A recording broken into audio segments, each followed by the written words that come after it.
Bien, buenas noches. Somos el grupo número 13 y vamos a especificar acerca de la comunicación Modbus entre un PLC S7200 y un valor de frecuencia. En este caso es el valor de frecuencia AF60LP. ¿Ya? Adicionalmente tendremos el módulo de comunicación CM1241, que en este caso va a funcionar con la interfaz RS485. Bien. Siguiente diapositiva. Los principales objetivos de esta práctica de forma física y en este caso para forma virtual en simulación es hacer una configuración correcta de la comunicación Modbus entre el PLC y el variador de frecuencia. Recordemos que los parámetros importantes a destacar en la comunicación es por dónde se envían los datos, a qué frecuencia se envían los datos, adicional a eso, qué pines se utilizan y qué parámetros internos se van a modificar para que el PLC pueda comunicarse con el variador, ¿ya?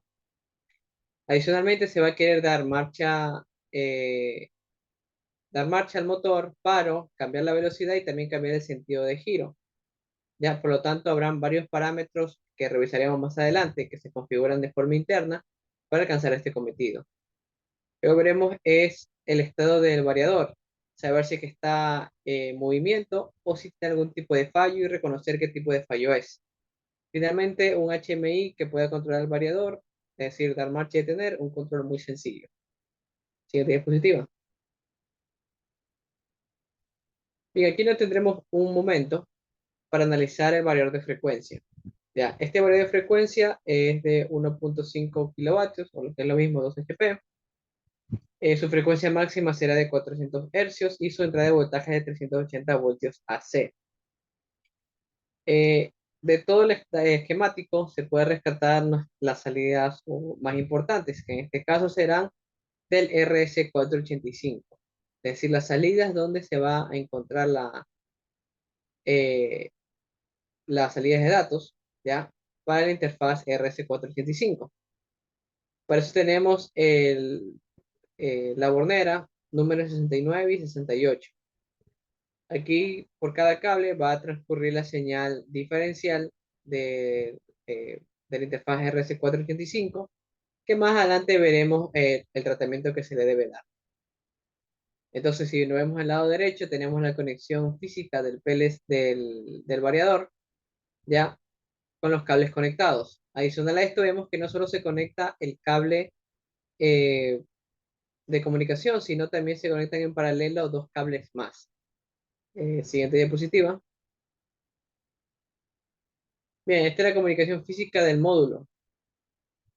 Al módulo no se le puede ingresar únicamente dos cables, que es la información que nos puede entregar el variador, sino que se debe llevar mediante un convertidor. Este convertidor únicamente lo que lleva es de forma interna, es colocar los dos cables hacia las borneras de datos diferencial.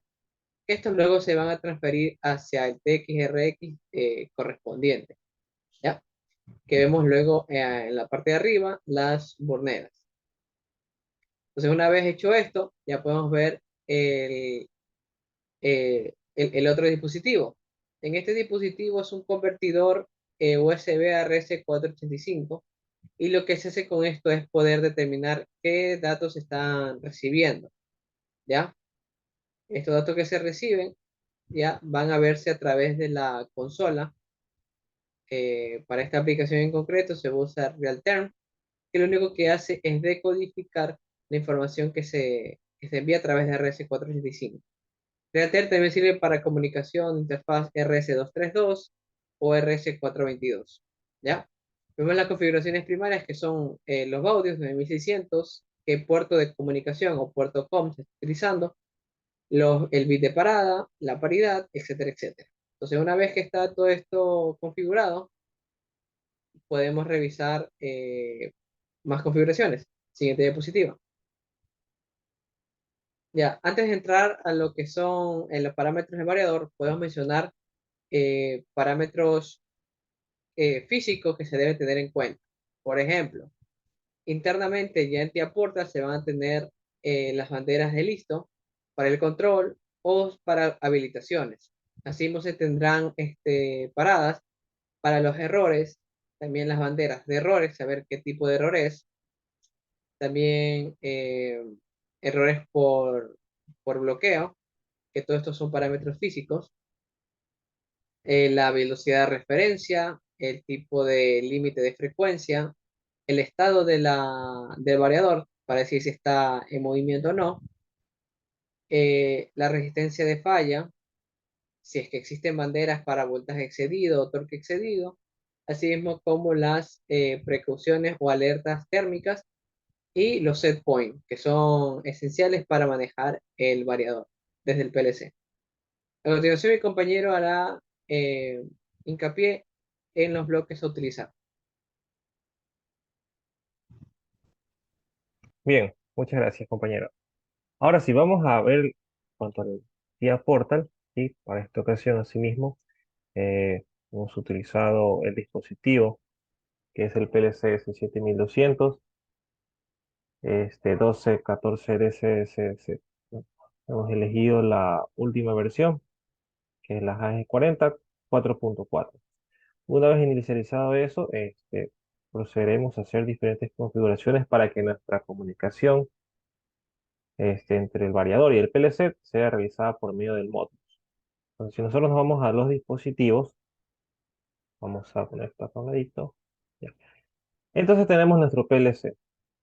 Y el PLC, como tal, tiene un módulo a su izquierda que le hemos asignado. Y este es un módulo de comunicación. Y este módulo de comunicación lo podemos encontrar en la parte derecha donde dice catálogo. Y nos vamos a la opción que dice comunicaciones, Communication Module, módulos de comunicación. En estos módulos de comunicación elegimos el que es punto a punto, CM1241 RS485. ¿Sí? Y es el que vemos aquí. Ahora, si nosotros configuramos este módulo de comunicación, vamos a darle un nombre. Bueno, ya eso ya viene por defecto. Aquí podemos ver la interfaz, podemos ver los parámetros que tiene, que es 9600 audios, no hay paridad, 8 bits por carácter, el bit de parada que es de 1, ¿sí? Y las demás cosas pues ya vendrán por defecto. Tenemos 5000 milisegundos de tiempo de espera, ¿sí? Y bueno, eso es por parte de esta configuración. Entonces, si nosotros vemos el PLC, pues asimismo tenemos activada en la opción que dice System and Clock Memory, donde dice activar el uso del sistema de memoria byte, ¿no? Le ponemos en activar y asimismo también activamos el uso de memoria de reloj. ¿Ya? Luego de eso, pues vamos ahora sí a configurar los bloques correspondientes a esta comunicación. Para nosotros poder realizar la comunicación debemos configurar un bloque en donde vamos a utilizar el bloque de función de color verde y tenemos este que dice mbcom.load, ¿ya? Que básicamente es el bloque de configuración. Y este bloque de configuración tiene algunos parámetros y los vamos a ver a continuación. Vamos a ir a la parte que dice comunicación, nos vamos a procesos de comunicación, donde dice Modbus, vemos que están tres bloques, ¿no? El bloque de configuración para el módulo Modbus, el bloque de maestro, ¿sí? Comunica vía PTP, el maestro Modbus y el de esclavo. Entonces vamos a ir al primero, vamos a leer el manual y qué nos dice en cuanto a sus parámetros de entrada y salida. Entonces tendremos como primer parámetro REQ, ¿sí? Tal como lo dice aquí, REQ, tenemos port, tenemos audios, paridad, control de flujo, los RTS del AI, ya sea para encendido y apagado, y una respuesta. Bueno, ya iremos viendo cada uno. Ahora, entonces, en lo que respecta a lo que es puertos, audios, paridad, todo esto hasta abajo son entradas, ¿sí? Hasta MB subguión DB. Todas estas son entradas, ¿sí? Esta primera, pues el tipo booleano, que es lo que ejecuta la instrucción. Pero de aquí, bueno, ya es el tipo puerto, porque es la ID para la comunicación del puerto. Sí, ya esto ya son más condiciones físicas. Y lo que respecta de audios para abajo, sí es una variable de tipo UDIN que tiene 32 bits, así como esta que es UIN. Bueno, esta ya, tanto IN como UIN, pues son de 16 bits, pero esta de aquí, UDIN, es de 32 bits. Entonces, audios, pues es lo que hemos configurado, 9600 para este tipo de comunicaciones. La paridad, bueno, ya hemos dicho de que no había paridad, pero si nosotros vemos el bloque, tenemos paridad cero. Entonces, este parámetro de paridad cero, pues dice que no hay. Luego tenemos control de flujo. Tenemos así mismo tres estados. Cero, pues no hay control de flujo. Cuando es uno, pues a nivel de hardware hay un control de flujo con la RTS siempre que esté encendido. ¿Sí? Pero esto no aplica para los puertos RS485. Y asimismo, control de flujo, pero con RTS switcheado.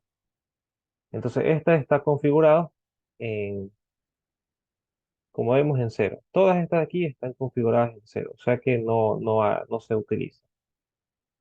¿Ya?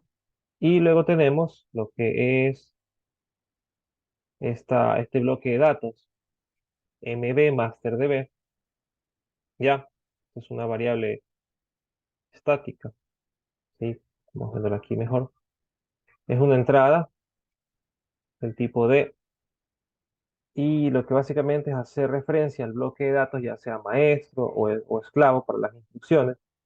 Entonces, dependiendo de cuál nosotros vayamos a ingresar, pues hay un identificador en el bloque de datos, pues que es lo que hace posible la conexión. Luego tenemos la parte de DOM, error y status, que son salidas, y estas básicamente, pues tanto DOM como error son booleanos, y status es del tipo palabra. Entonces, el error nos va a indicar si está puesto en uno, pues que ha ocurrido algo con los parámetros, en este caso del variador. Y hecho, pues simplemente para ejecutar las instrucciones, completadas sin ningún error. Y el status, pues es siempre y cuando haya un error, código de error en nuestro puerto de configuración. Entonces, esto por nuestra parte de este bloque de configuración. Y esta es solamente una función. La siguiente función, pues, es la comunicación de procesos. Aquí es donde está el bloque MB Master. Y vamos a ir analizando ahora qué es ese bloque. Este MB Master. Bien. Como tal, un segundito. Bien. Entonces, vamos a ver la información acerca de este bloque maestro.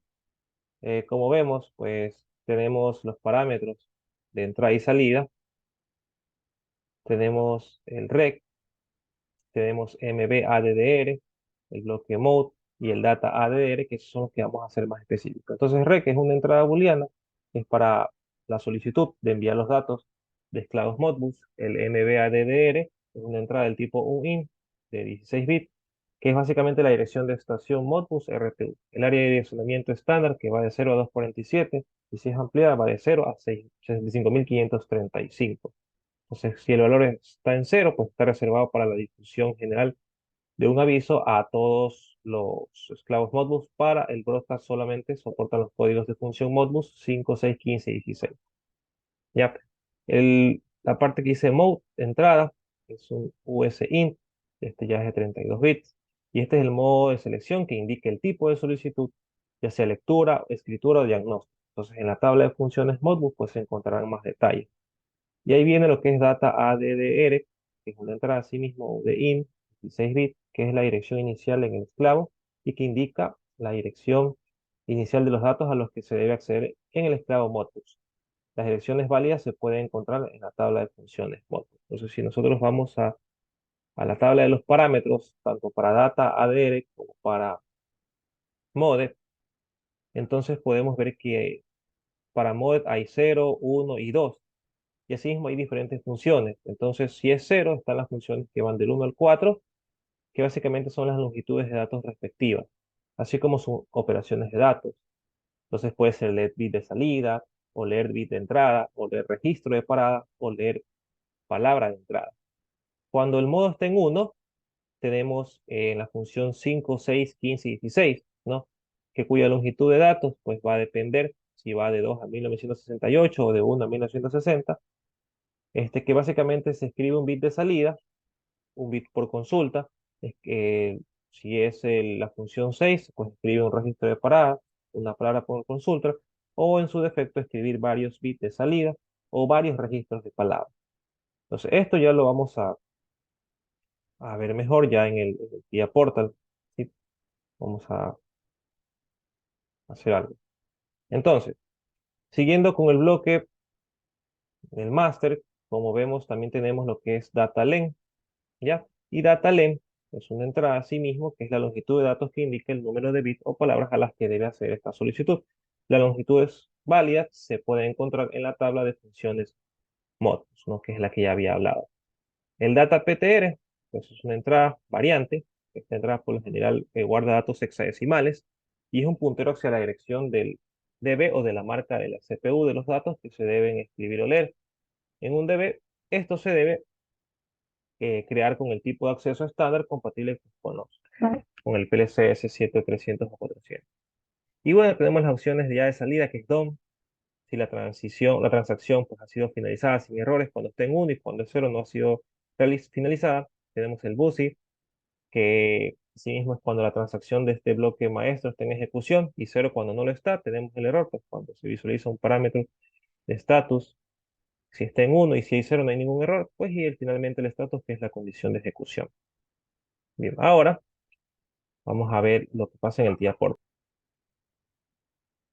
Bien, entonces en el TIA Portal, como vemos, pues ya está hecho, o sea, está parametrizado con las variables respectivas. Cabe recalcar que, bueno, antes de seguir con este bloque, con el bloque de comunicación de procesos, pues que hemos creado el bloque de datos del variador, que son todas las variables estáticas que se van a usar para el variador. Estas variables estáticas básicamente son pues, solicitan información, la dirección, el parámetro, el modo. Tenemos así un CMD Word, que es su bloque, así como el STS Word, y ya lo vamos a explicar en el mismo comunicación de procesos, que son los parámetros que vamos a leer o a recibir o a escribir del variador, que básicamente son las que mi compañero mencionó al inicio, como el start, el reset, los tiempos, los retrasos, la velocidad, el control, también lo que es velocidad de referencia, control de bus, frecuencias, resistencias de freno, voltajes excedidos, torque excedidos, temperaturas y set point. Y asimismo también tenemos un contador, que ya vamos a explicar para qué sirve, y las variables que son de informaciones, ya sea doble recibida o de escribir. Ya, entonces todas estas de aquí vamos a verlas en el bloque de comunicación de procesos.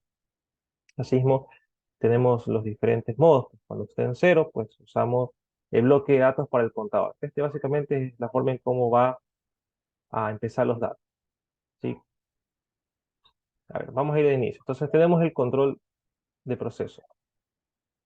Contador de proceso, básicamente, pues hasta 3, porque son 3 los modos que vamos a utilizar.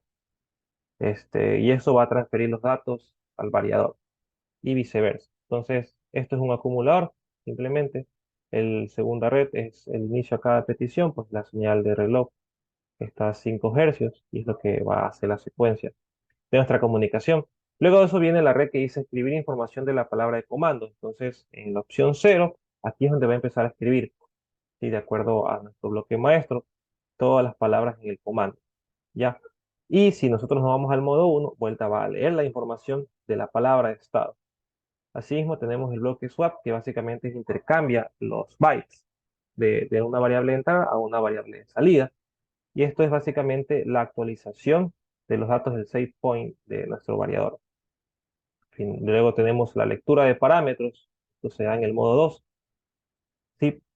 Y esto básicamente, bueno, son ya parámetros que se usan en lo que son los datos del variador. ¿Sí? Ya son parámetros numéricos.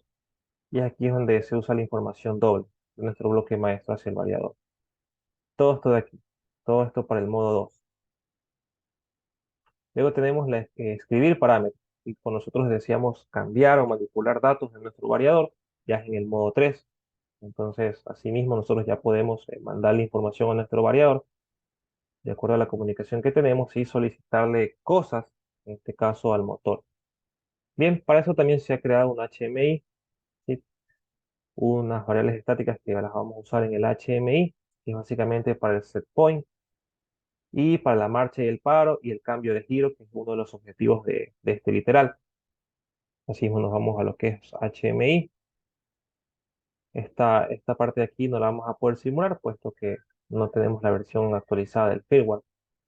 Pero sí podemos visualizar en el HMI, básicamente tenemos una barra de control para nuestro set point, tenemos el pulsador de marcha, el pulsador de paro, si queremos invertir el giro, y asimismo acá tenemos una gráfica, esta gráfica pues, la hemos configurado de esta forma para que nosotros podamos obtener los datos en tiempo real del variador.